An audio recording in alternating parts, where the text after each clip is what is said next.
Benchmark family, thank you for tuning in to yet another excellent podcast, or what I hope will be an excellent podcast here. My name is Darren Landis. I work here in Benchmark Studios, and with me today is Noel Centeno, and you'll learn all about him today. So we'll just get right into it. Noel, what is your favorite lift in the gym? My favorite lift in the gym? Yeah.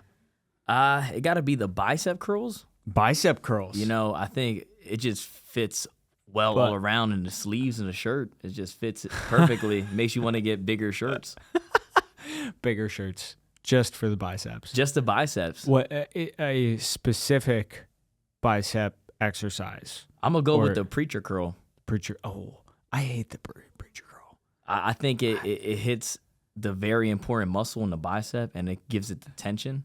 And as soon as you have that fully stretched curl, it just hits different. Because you do standing bicep curls, it's cool. You can sway your body back and forth. But when you're seated down and you have that full length stretch, right there. Yeah, it really isolates the bicep. No, that's true.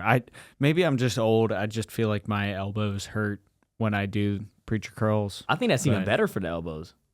I think it would. No pain, no gain. I think it'll be better. I think it will be more better just because you could go lighter, but also have more tension on the bicep. Because if you're standing up and you're trying to like sway your whole body, it's just more free range when you're standing up. But that's a crazy first question. Yeah, but I'm okay with that. I wanted to set the stage. We're here to talk about your biceps. Yeah, the biceps. Not about anything else. Yeah, biceps are important, especially when it's summertime for the beach. Do you, if you're comfortable sharing, do you remember, you've obviously gained weight in muscle mass over the last, what did you weigh in like high school as opposed to what you weigh now? That's a great question. I weighed 112. 112 pounds? 112 when I met Will. Okay. So I was 112, and now I'm about to be 28. I weigh 170. Yeah. Wow. Yeah. 112 to 170. Yeah, it's a journey. Yeah. Yeah, and then like during high school, after high school, I kind of like plateaued. So I kind of got stuck at 125. And I'm like, yo, what is the issue? Is it the protein? Is it not me lifting as heavy as I should? Right. And it was me probably just slacking in the gym from going to full-time student, full-time worker, and then trying to get gym in between. Yeah. It was just not working out. Yeah. You have to have at least 4 good days of lifting for you to see results. And then I think a couple years ago, I was just stuck at 140. And then I was just like, I'm just going to eat so much. We're just going to keep eating. Eating, protein, have 3 meals a day. Yeah. Open gym. They're kind of skinny. They could get there. They just got to have the right eating and just in the gym. Yeah. Yeah. So take me back here, Noel, to the beginning. What was life like for you growing up? Yeah, growing up. Did you grow up here in Lancaster? Yeah. In Lancaster City? Yeah. Okay. Lancaster. I love Lancaster. Yeah, I love Lancaster. I feel like every time I leave and go to like New York or New Jersey, I want to come home because how much traffic there is and how much city life. And slowly Lancaster's becoming something like that, city life. That's true. All the buildings that we're having and all the retired people that are trying to live here is becoming that slowly. Yeah. Yeah. So you grew up in Lancaster City. Did you go to McCaskey? No, I went to Township. Manheim? Yeah, Manheim Township. Blue Streaks. Okay. Yeah. Blue Streak. So, and we're talking about from the beginning. Yeah. So, my life story is kind of different from a lot of people. My mom had me when she was 14. Okay. So she was a kid herself. Yeah. Yeah. She was going to Reynolds Middle School at the time.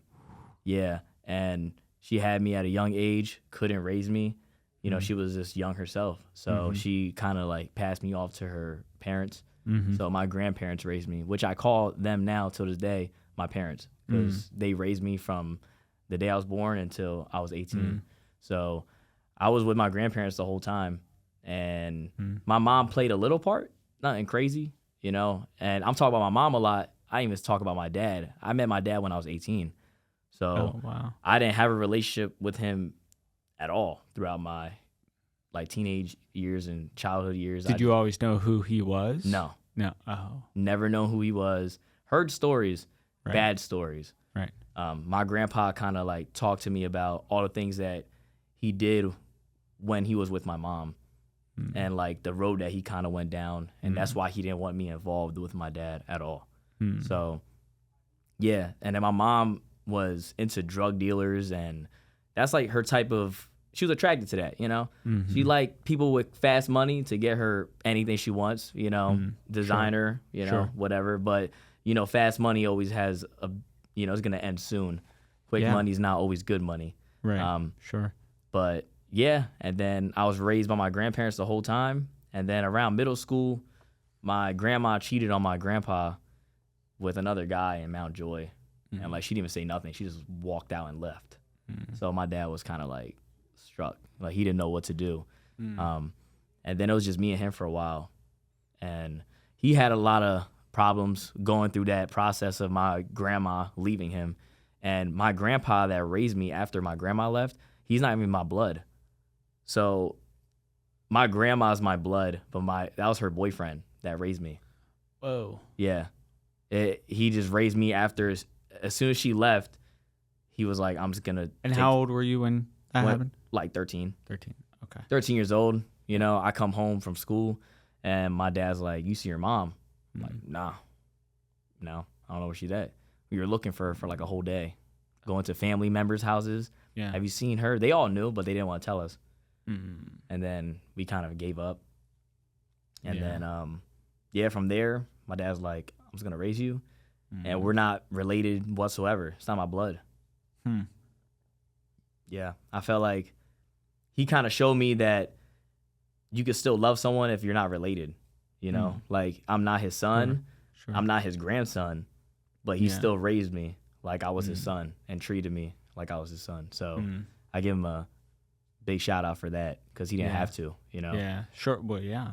So after that, you know, after my mom left or grandma left, he started drinking a lot, just drinking heavy, going to the bar, meeting women. He was just trying to understand his pain, I guess, or get through it. Sure. And that was when I was like in high school, and he would come home drunk and trying to get physical.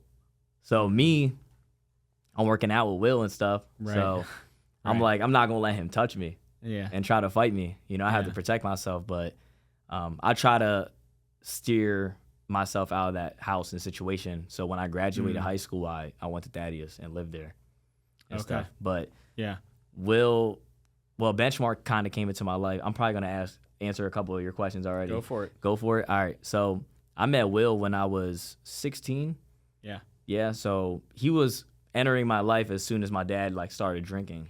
So I wanted to be home, not home as much. You know, I needed a distraction. I need something. And working out was like the thing. It was my outlet. It was where I felt comfortable and safe. That's what Benchmark is all about. Feeling at home, feeling safe when things are not going well at home. So I'm going to go work out, going to the Y. And now I'm building more confidence because now I'm working out. Now I'm not scared if my dad approaches me and tries to fight me. Right. I'm not going to back down because now I've been training. Not training for that, but I've been training on myself in general. So, but yeah, that's kind of my life. And then went to Thaddeus, you know, did 3 years there, graphic design. Couldn't find a job, started job hopping, kind of felt like I was a failure, you know, just because I couldn't get a job right after college. Because we go to college to get a job. Right. How we going to college and not getting the job we signed up for, you know? So I felt kind of disappointed with myself. I didn't know what to do. I had no plan B. And I started going to factory. And with factories, they're all the same. You know, you're like a robot. You clock in. Right. You do the same thing every day. You clock out, call it a day. Right. And then I'm going to shout out my fiance just because she kind of rewired my brain like, you're going to have to go back to school. Excuse me. And then I'm like, I'm not going back to school. I already went. This is stupid. I'm not going to go back. Like, I feel like I already should have a job because I already went, but now I don't have a job that I went for college for, so I'm not going to go back. I'm not spending more money. I'm not doing that. It's a waste of my time. So she had plans already. Well, we need a house. I'm going to do this with you or without you. So if you want to be with me, you have to follow this. not saying like as a threat, but she's trying to motivate me to be a better person. And I appreciate her for that. You know, I needed that kick in the butt to like, yo, get yourself together so you could be the man that you need to be. So I went back to school for welding, and was that at Thaddeus as well? Thaddeus as well. So I did a 6-week course. It was like $2,400. Okay. And at the time, I was cleaning houses and going to school. Oh. Yeah, I had a lot of jobs, crazy jobs. Yeah. My resume, cleaning. yes. My resume is probably 7 pages long. It's crazy. It's so sad. But I had to go through those many jobs to understand things I don't like or things I wouldn't. I wouldn't stay at. I'm like, I'm not gonna clean toilets forever. Like, there's more to life than that, or more for me. So I was cleaning houses, residentials. I would go to people's houses, vacuum, clean their bathrooms, whatever, clean their kitchens. No tip, nothing, and just go on my day. And then I was going to Thaddeus on the weekends. And then as soon as I graduated, got a welding job, was there for 2 years, and kind of Will seen the potential in me, and then kind of offered me the position here. And I'll be stupid to say no, because I was coming to Benchmark already after work. You know, to connect with the kids and also just appreciate how far this whole thing has came. Right. Yeah. Well, that's how I met you. You had already graduated, I think, when we first met, 2017, right? Yeah. You would have been out of high school by then. So I only knew you as the guy that like came in late at night after all the kids left. And you know, getting your gym in. And yeah, you were skinny. Yeah, like that. Yeah, I was. I think with college, it was just so much on my plate, school and working. And I'm not going to lie, the drinking too. I felt like when you're in college, you just want to party. And I'm 21. I could buy alcohol. I could drink. And that's what kind of made me stay skinny like that. So there was no results. Right. Yeah. So I remember you there.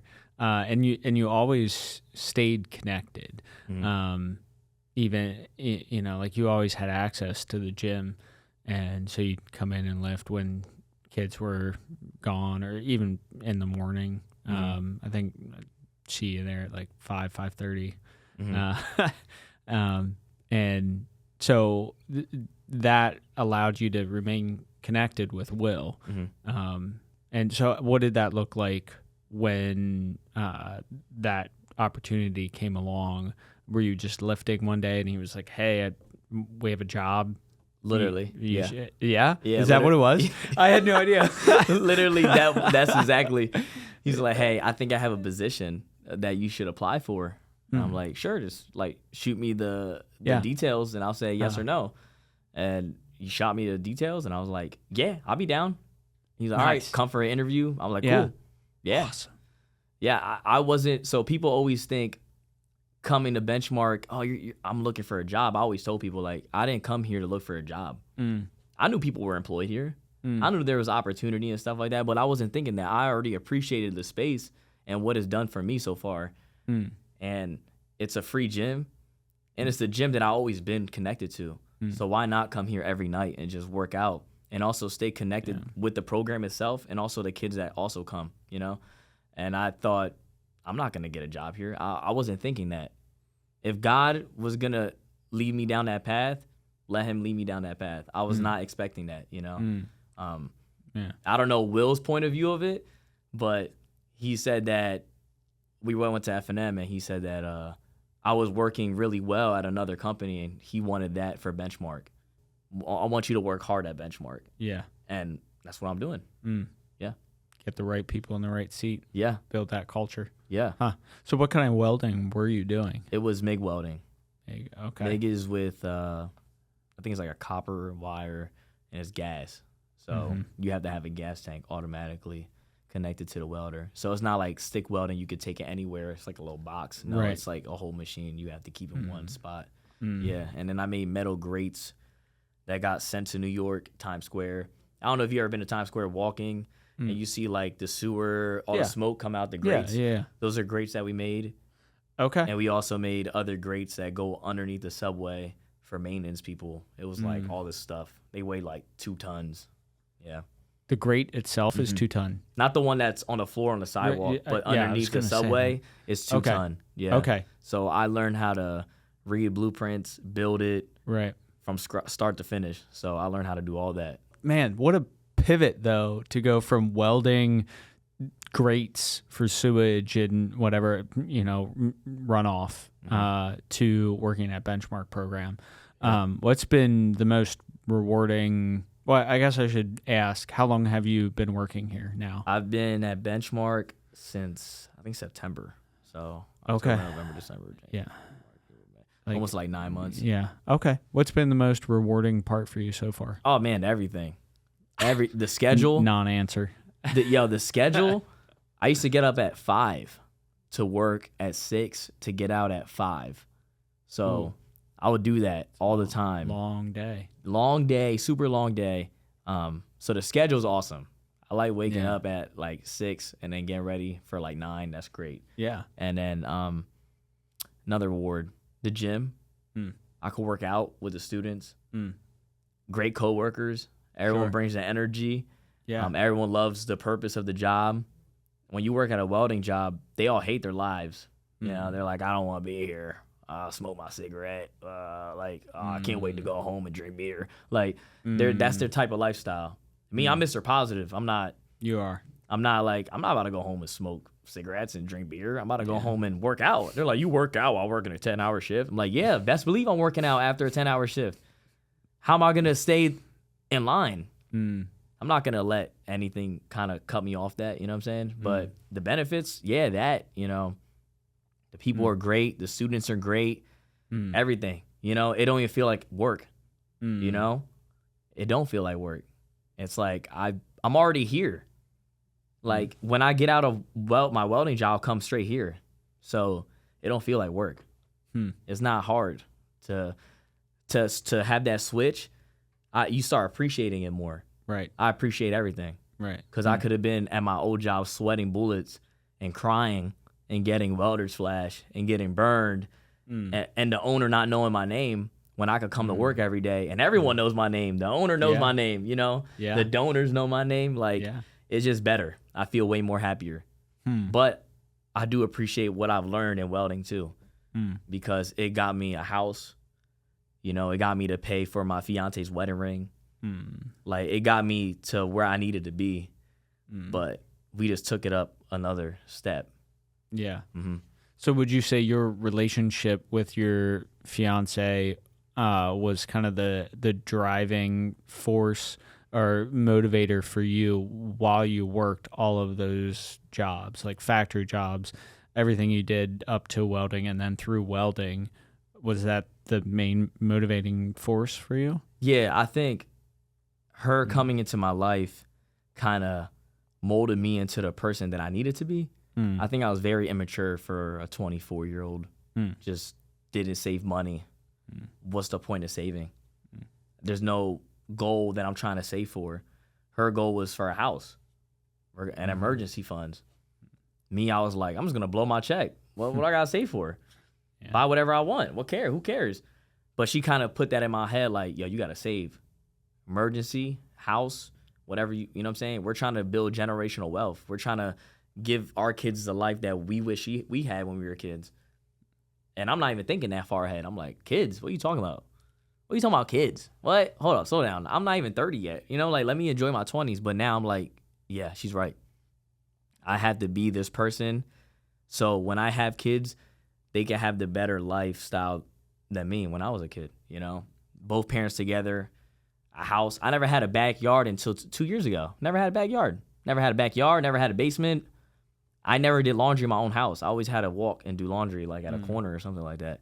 So her entering my life kind of turned that switch on in my head. Like, all right, you got to focus. And we got to, every year I should have a goal, something, a big accomplishment to look forward to and to work hard. Because I'm no longer doing it for myself. I'm doing it for her and our family that we're going to create. So now I got to focus. I got to plan. I got to make sure everything is set in stone. Not saying that if kids are not in the plan that I wouldn't think like that. No, I will always think like that now. Yeah, I feel like that's such a underrated or not talked about aspect of life is everyone's like, oh, you are who you hang out with, or like surround yourself with positive friends or whatever. Like that's all so true. So true. But who you choose to be in a relationship with is, especially a long-term relationship, that is going to mold you into who you're going to be for the rest of your life. Like my mom and like my actual dad, like my birth mom and my actual dad, like they probably didn't work out because one, they were too immature, not the right time. You know, could it worked out if they were a little older? Probably not. You know, I think you need that right person to kind of push you. I like being challenged. I think that's just my thing, just to kind of prove someone wrong that I could do it, but also challenging. And my fiance is my best friend. I consider her to be my best friend. Yeah, no, I completely agree. I see that a lot in my own relationship. The more my wife and I communicate and remain on the same page, the better everything is. The better I am as a human, the better our relationship is, the better our life is with our kids. You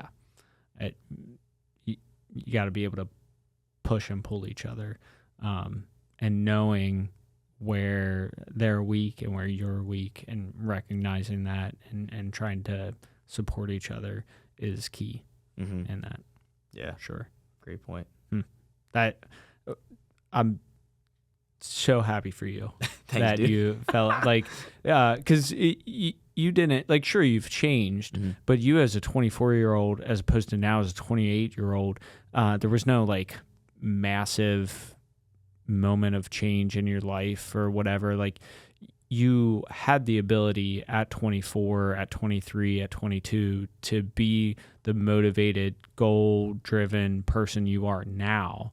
You had all that raw material inside of you. It just took her pulling it out of you to bring it to the surface. Would you say that's true? That's true. Yeah. I think I always say I wish I could talk to my 20-year-old self, like my younger 20-year-old self, and tell him like, yeah, you gotta lock in. I think the older we get, the more we learn, obviously. And I feel like I'm in my prime now, like in general, like in life and in fitness, like I'm in my prime. Like 20-year-old Noel couldn't even catch up to me. Like he can't even be on the same level. And I feel bad because if he would have known what I know now, he would have been way better. But that's life. And I always appreciate how long it takes for me to understand something or actually get a grasp of it. Because a lot of people want things in front of them, and that's what they only believe in or feel. You know, or they try to think too ahead. You know, I just go with the flow now. Like I just go how I feel, and so far it's been pretty good. I've been pretty blessed. I don't complain. I don't have no bad days. Thank God. Knock on wood. Like I don't have no bad days. Even if it's a bad day, I have to find a positive. I got my car towed. Did I tell you about that? No. Got towed. Gosh, yeah. So I it was a Saturday. 2 Saturdays ago, me and my fiance went to Route 66, and there's Neptune Diner, whatever. Yeah, Route 66, great food. Yeah, great food, awesome food. I'm going there today. After I'm done with this, I'm going to get another burger. After I just ate way back. Yeah, crazy. You had 2 patties on that. I saw 2 patties, and I'm about to get another 2 patties. It's gonna be a bad day. I can't. And another milkshake. Get the gains, and my stomach's gonna hurt. But I went to Route 66, and we parked Neptune Diner parking lot. I'm like, it's cool. We park here all the time. Yeah, cool. Walked in, got my food, walked out. I'm like, hey, yeah, where's your car? I'm like, they took your car. I said, oh crap. You were getting takeout? No, I ate there. I'm not gonna lie. Okay. So it was like 20 minutes. I was like 25 minutes. Yeah. Took the car. I'm like, I gotta pay for it. It was my fault. It was her car, but it's my fault. Sad. It is sad. But I wasn't mad. I was not upset. It's crazy. I was not mad. I could have been so furious, but I was like, it's all right. It happens. I saved. Thank God that she taught me how to save because I saved. So now I'm like, emergency. Full circle. There you go. Because if it was me back when I was like 23, that car would have been sitting in that lot for a couple of days, adding up until I had enough funds to take it out. But Yeah, nothing bothers me that much. You know, I think I gotta appreciate everything because there's people out there that have it way worse.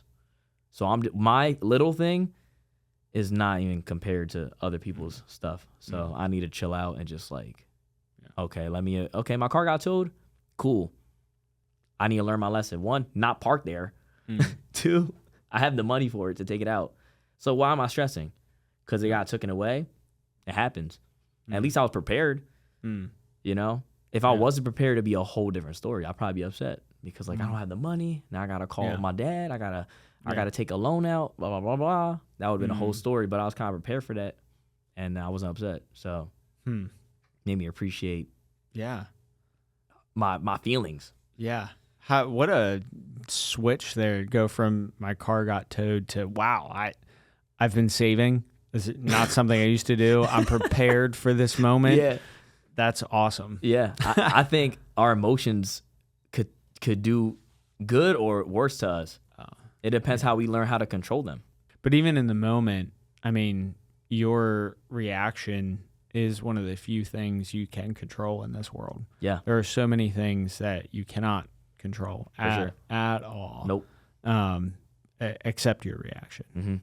On that note, what is there like one piece of advice outside of everything we've been talking about that you would give to a student at Benchmark currently?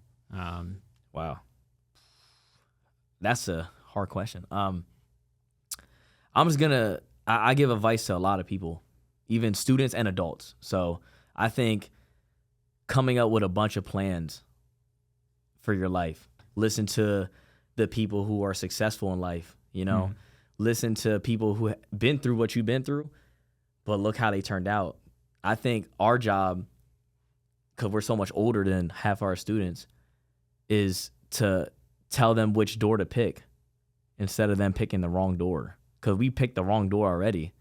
We're trying to tell them, yo, don't pick that door. Pick this one because that's the one I should have picked when I was your age. You know, I'm just trying to give you the cheat code to life. Yeah. Because there's kids, for example, Jose, he didn't know what to do. Yeah. Gave him a plan. He executed. He's in a better position now. And I gave him the option that I should have done when I was young, when I was around his age. So now he's already 10 steps ahead of me. He just has to find out his own way. Or maybe go back to plan A, you know? Sometimes you got to do plan C before plan A because plan C is more realistic. No, I think that's such a key point. Getting too caught up in this is what I want to do and losing sight of what you can do. There was a show years ago called Dirty Jobs with Mike Rowe. Yes. Yeah, and he always talked about like filling a need, essentially. Like you don't necessarily need to have your dream job or whatever right away. If you just are filling a need that's out there, like, you know, trash collectors or whatever, not a sexy job. Welding sewage grates, not a sexy job. But if it fills a need, you know, everyone has trash. They need picked up, right? We have sewage everywhere. It needs to go somewhere. It needs to get there somehow. So those are jobs that are going. We need people in those jobs all the time. So it's reliable. It's safe. Like if you pick something that's going to get money in your pocket now and allow you to have some time to, I don't know, mature, grow up, whatever, in a space where you have money to cover what you need. Like you got food, you got a roof over your head, that gives you some space to breathe, right? Yeah, I think that's a great point. I think especially like the older generation, they find a job and they just stay there. I think now we're just like, I'm going to stay here until I have enough money or it covers all these expenses, but I'm going to have a plan while I'm here so I can get out of here. You know, my dad was like, well, my grandpa was like, if I'm here, I'm just going to retire here. He didn't have that mindset to like, all right, I'm going to stay here, pay my bills, make sure everything's cool, save money, and then I'm going to go pursue what I have to pursue. He was just like, I'm going to stay here until I retire. And I think a lot of kids these age, Like they have they have so many options that they kind of just grab everything. It's a good and bad thing, you know, because now you want to learn everything. But two, you want to learn everything, but there's too many things you want to learn, and it's not realistic. It's just like you're just scattering. Or you pick something up and you put it back down, and then you pick something else up. You know, you got to figure out that balance. And I think, like, with Jose or with me, we were welding, and I was just doing it because it paid my bills. It was not super hard. Like, it just got me where I needed to be. And then Benchmark came out of nowhere. Now I'm here. Yeah. And I wasn't looking for it. It just came out of nowhere. But Jose's having a plan. He's going back to college while he's working full time. So he was at welding, saved some money. All right, now I'm paid for college because this is not what I want to do forever. Sure. This is just to get me where I need to be. Yeah. And that's how he looked at it, which is great. Yeah, play the long game. Mm-hmm. Yeah, because some people are like, I don't want to be here no more. I'm stuck. Yeah. You're not. No, that's great advice. Can you think of a specific relationship with a student or maybe a specific story that really stands out to you, that kind of something you'll remember till you die, like a really impactful relationship or moment with a Benchmark student? Yeah, so since I started working here, a lot of the students that I worked with have progressed for the better, you know. But I think Jose, you know, I've known him since he was an SLP. Oh, yeah. So, and student leader, it was him. I know it was Donovan. Yeah. It was Lewis, Mario, and a couple other people. But I still talk to Mario to this day. Lewis, I talk to. Donovan, I still talk to. And Jose, I still talk to. Because now they're adults. 18 and up. They're adults now. They got to figure it out. But sometimes you still got to be with them to kind of help them navigate still. Just because you're 18 don't mean like, all right, you got it. Yeah, I don't need to help you. I don't got to mentor you no more. Yeah. They still need help. You know what I'm saying? They would like that advice. They would like that guidance. Like, they don't get that every day because they're not here no more. They could come down, open gym, cool, but that one-on-one mentorship is outside of Benchmark, especially for kids who graduated and are now adults. You know, Jose was an SLP. He was trying to go to Millersville. No, too much money, too expensive. Okay, I want to do this. No, that just don't make sense. Like, you got to have something realistic in front of you. And I'm like, why don't you just go welding? Thaddeus will give you a grant and you will go for free. What he did, went to Thaddeus, got the grant. I took him every weekend, Saturday and Sunday, for 6 weeks, finished. Good job for him. Got him a job at my old job. Good for him. He's still there till this day. Like, a year and some change.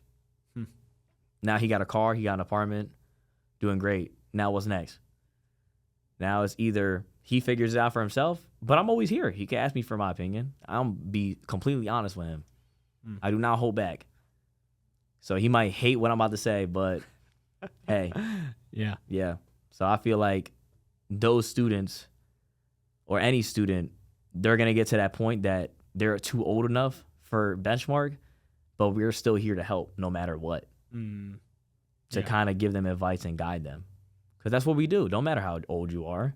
Even adults that never been in Benchmark still need mentoring. I got family members that still need mentoring. They're trying to figure it out. Everyone's trying to figure it out. It's okay. Yeah. So if you're still trying to figure it out, go to the person who kind of has the answers that you want or that you need. Because some people are just not honest, but some people are really honest. But I feel like with Benchmark and the students that we serve, we're here to serve and make sure that they go down the right path that was meant for them or help them, you know, just assist them, be there for them. And even as an adult, some of the students still need help, you know, they're still trying to figure it out. Yeah, it's so true. The minute you turn 18 doesn't mean you magically gain answers to life's questions. You're always going to need support in life, no matter who you are or where you are. Always need support. When I was 18, I still come to Will for advice. Like, you know what I'm saying? Like, it don't ever stop. I could be 32 and I'm like, hey, Will, Can you give me some advice? This and this and that. You know what I'm saying? Like, I feel like he will still give me an answer. Oh, for sure. Just because it doesn't matter how old you are, you will still need some guidance and some advice. Yeah. But yeah, Jose is definitely one of them stories that I'm proud that he made it this far, and he's continued to trying to figure out. Excuse me. He's trying to figure out what else he could do in life, because welding is cool. He doesn't want to stay there, which is great. Cool. Expand your mind, expand your knowledge, expand what you want in life, you know? Anything you want to say to Benchmark students or anybody within the Benchmark orbit, like community members, parents of Benchmark students, anything like that? Wow, that's anything on your mind? Anything on my mind? First things first, fitness is key. Without fitness, you know what I'm saying, that's where Benchmark started. Start working out. Yeah. Now we're so much more. Podcast studio, Benchmark apparel. We got a bodega. We got open gym. We got SAP. We got SBSB. We got Predispo. We got Women's Strength and Fitness Center. We got all these options for you if you don't like working out now. Back in the day, it was like, hey, you're going to work out. And that's it. And I'm like, not cool. even a workout. You are going to power lift. You're going to power lift. And that is what you will do here at Benchmark. Well, I want to paint. No, you can't paint. We don't paint. Will's like, I'm not painting. I'm not about to paint. No, you're about to pick up this bar and figure it out. And I'm like, all right. And now I'm like, yes, that's definitely where Benchmark started. And now we're so much more. And I love it. But, the gym is still there, which is great. Yeah, I couldn't agree more. Thank you so much for hanging out with us today, Noel. Yeah. Really appreciate talking to you, getting to know you better, hearing your story. Hopefully somebody listening has some questions. If they ever want to come down, find us. You're here all the time. All the time. Pretty much. Even weekends. Even weekends. But yeah, hit us up on social media if you have any questions for Noel. We'll get you in contact. Thank you all so much for tuning in today. Really appreciate your time. Thank you for supporting us, being a part of our family. And thank you again, Noel. Really appreciate it. Yeah, thank you guys. You guys are awesome. This is a great space, and I can't wait to see what it's going to look like in a couple months. Is going to be insane. How many episodes you guys are about to do? Too many. Too many. We're done. Goodbye.